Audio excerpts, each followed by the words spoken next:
So as you can see, the conditions are rainy, drizzly, but I am hoping it's going to improve. You can pretty much see nothing behind me. You should be able to see it Adam and with and a few little bins, but you cannot see anything. Hopefully it'll improve. Well and truly entering the clag now, and the cloud base is really low, but it's just one of those days. As you can see, pretty much nothing behind me, but it's just one of those days where you get wet from the outside and you sweat from the inside. You're probably best to put a towel in your camping bag and coming up here in shorts and t-shirt and drying yourself off in the sun after, because it's about 16 degrees, so as long as that way you're not sweating on the inside. But yeah, quite a steep slog up here, and I'm going to need to find where to pitch. There's a pitch near the cairn on the garden, but if it's a bit windy I might drop a bit lower below the bulk. The trials and tribulations of camping and photography, which I am going to come on to in this video, to speak about the must-haves and the things you need for photography in the mountains when you're camping, because there are a few, especially in these conditions. This rain mac on my camping rucksack is definitely a must, because it keeps all my gear dry inside on days like this. I only bought this recently too, so it's definitely a must in these conditions. Just finding somewhere to pitch now. The cairn is just up there for Igarn. Nantlle Ridge is about half a kilometre in the opposing direction, but I'm going to get set up and probably get dry before we hopefully have a sunset. Some flat areas here, I just need to find the right place.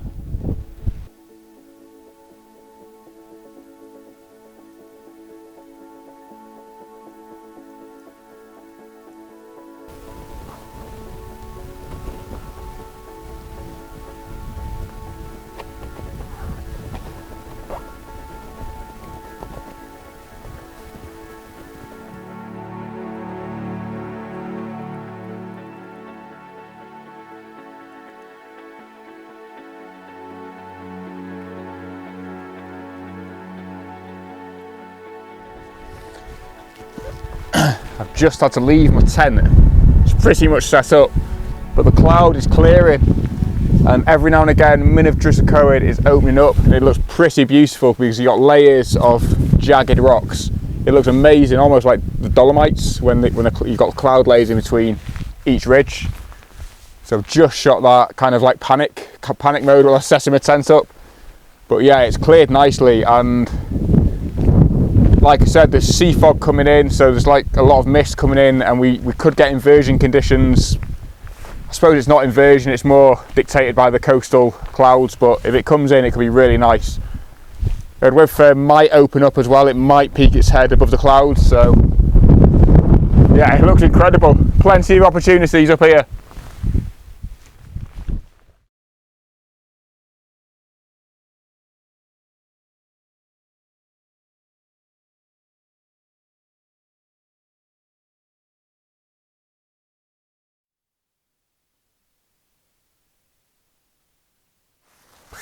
Hope you can see me. Anyway, I'd just like to speak about some of the things that are essential when you're camping and doing photography on the mountains. So, number one, got this off my friend Ross.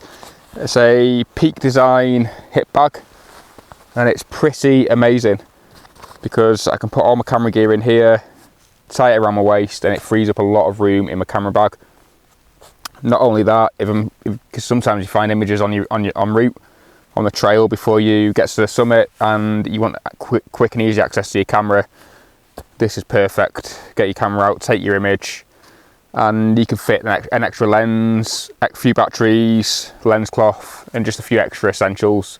So tonight when I go out with my camera, I'll literally just be taking this, because taking the big rucksack and putting stuff in it once you're on the top of the mountain is a nightmare. You just want something light so you can move around fast, and this Peak Design hip bag is pretty good for that. Yeah. Another thing, spoke about the red rain cover. This tent is a Zephyros Compact one from Terra Nova, and it's really good. It's only a one-man tent, so there's not a lot of space in it, but it's nice, light, compact, and because it's light and compact, I can fit more camera gear in it in my bag. So this just allows me to be versatile. You can also get your tent up fast because it comes up, the inner and the outer come up in one go. So in bad weather, you can get it up relatively fast. So today it took me no more than 15 minutes to get it up. And that really helps, especially when the rain's coming down. Luckily it's stopped now, so it's not too bad. But yeah, definitely help you. The Crags just got a bit thicker.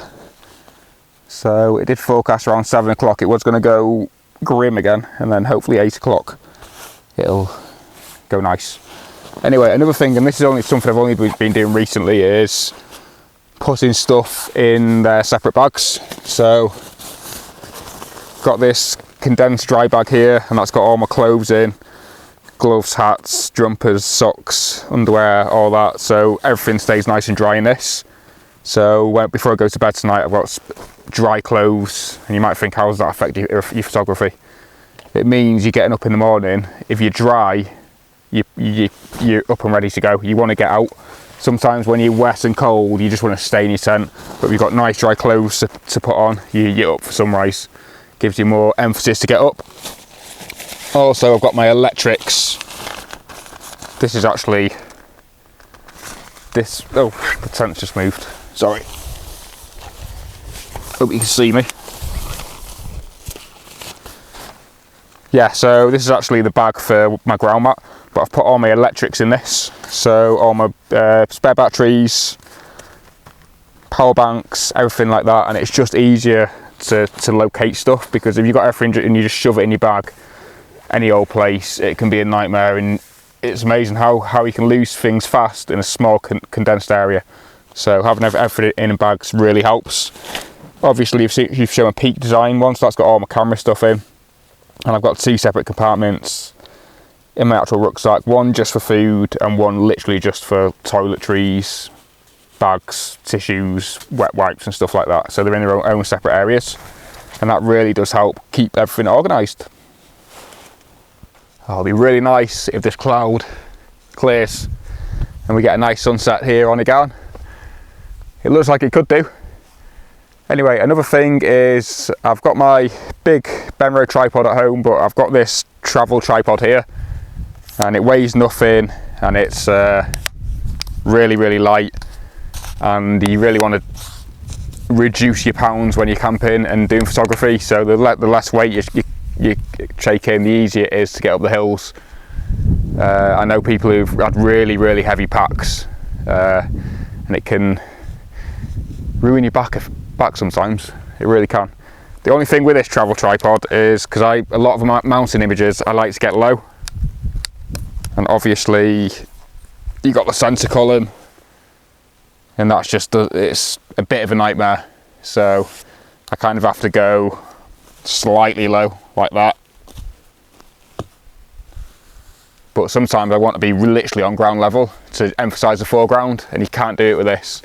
Yeah, centre columns, I don't know why they exist, because the wind can catch them as well and make your tripod less sturdy. If you've got nothing here, it's just a bit more sturdy. You can get lower. Yeah, these need to be binned off. Don't know why they exist, but yeah, another thing. Apart from that though, useful for carrying up the hills with your rucksack.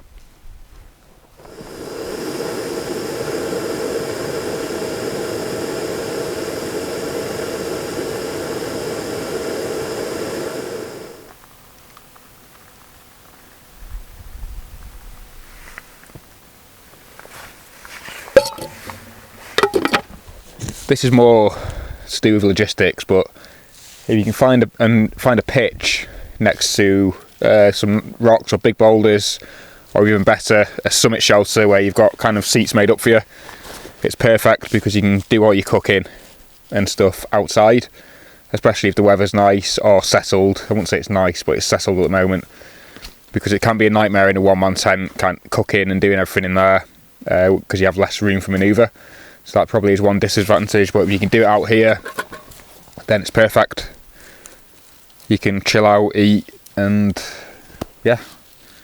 Another thing which I've only just started doing, I pitch up. One of the first things I do is I blow up my bed, blow up my inflatable mattress, straight away. And looking back at that now, I'm thinking that's pretty much a silly thing to do, because you're in and out of your tent. Sometimes you're sitting down, and you should spread your body evenly across it, so you shouldn't be sitting on your mat. You should only really be sleeping on it. I've tended to get it up, and I've been sitting on it like in the middle, and all my body weight's just gone straight into the middle. So yeah, I'm leaving that now until the last minute. There's no harm sitting in the tent with no sleeping mat, especially when it's this warm. If it's cold, it's different, but if it's warm, just save it till the end, especially if you're out doing photography. Probably waffling on now, aren't I? These are just like little tips I've kind of I've got through the last few weeks. But let's get some food on the go.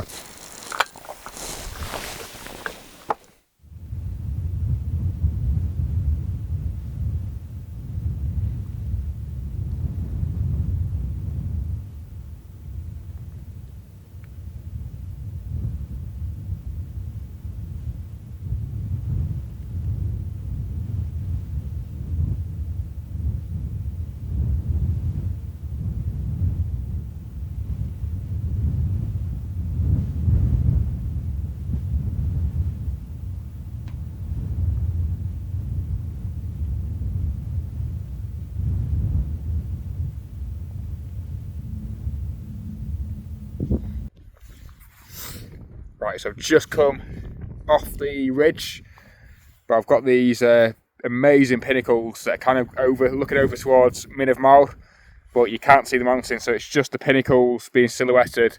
Every now and again, the sky opens up and you can see a bit of the cloud base and the cloud textures behind, and a bit of the light glowing the clouds. It looks really nice.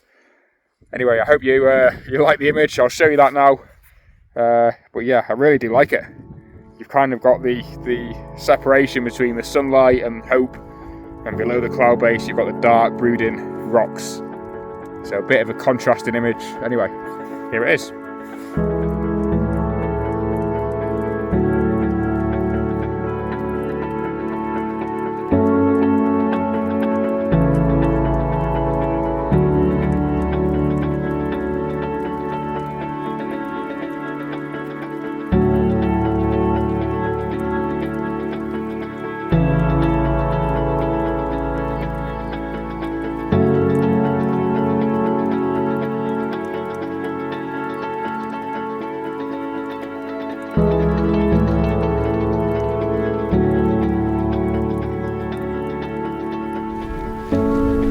So the conditions that I wanted tomorrow morning have come in tonight.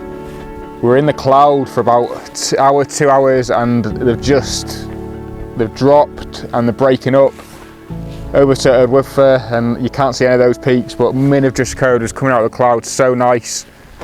And it just looks like a scene out of the Drakensberg or even the Dolomites. Not got the same size, but you can just imagine these spires just poking out the clouds. That's what was happening here. I think I've got some nice shots, I'm not too sure, but yeah, I was trying to capture the flowers and the vegetation in the foreground. It was glistening with the light. Oh, it's an incredible moment. I was kind of foreseeing it would happen just tomorrow morning. It's coming tonight, so I can kind of like de-stress now. If tomorrow morning doesn't happen, we've had it tonight. Amazing.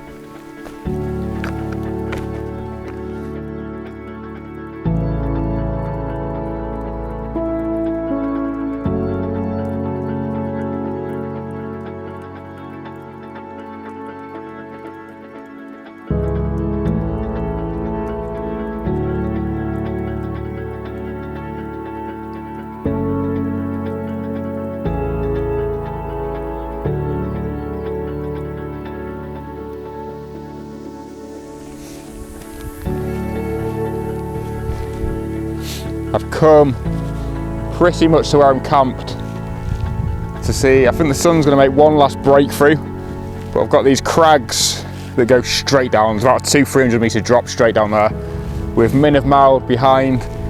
It's not going to get light, but the crags and the clouds might catch light, and that's all you need. So I'm hoping there's going to be one last break. Whether the light's going to be strong enough, I don't know. But yeah, I'm pretty astonished with how the conditions have turned out. You can see kind of below the cloud base, it's just murky and dark. There's no light hitting anything below 500 meters. So the only places getting light, I'd imagine, is the high tops. We had it on Nantlle Ridge. Will we get it here? But anyway, it doesn't really matter because I think I've got the images in the bag. This is a bonus. What a morning. Evening. Losing my head.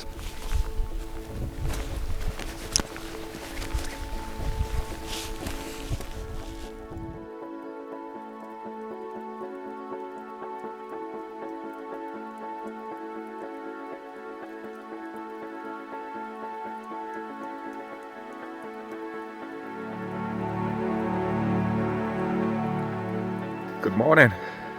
Didn't quite happen for sunrise. We were just below the cloud level. That's the risk being on such a low mountain. As you can see, we're still kind of just on the cusp. So I'm going to probably end the video now, and if I do get any images, it's about an hour and a half after sunrise now. If I do get any images, I'll show you at the end. Nantlle Ridge just does keep coming out of the cloud. But yeah, not quite got the drama we had last night, and that's a good thing. That all the drama was last night. So I've got all the pictures in the bag, so anything this morning now is a bonus. I did wake up at sunrise, but we were completely clagged in. But yeah, I hope you've enjoyed the video and learned a bit from it. But until next time, see you again, and if you have enjoyed it, why not like and subscribe. Thank you.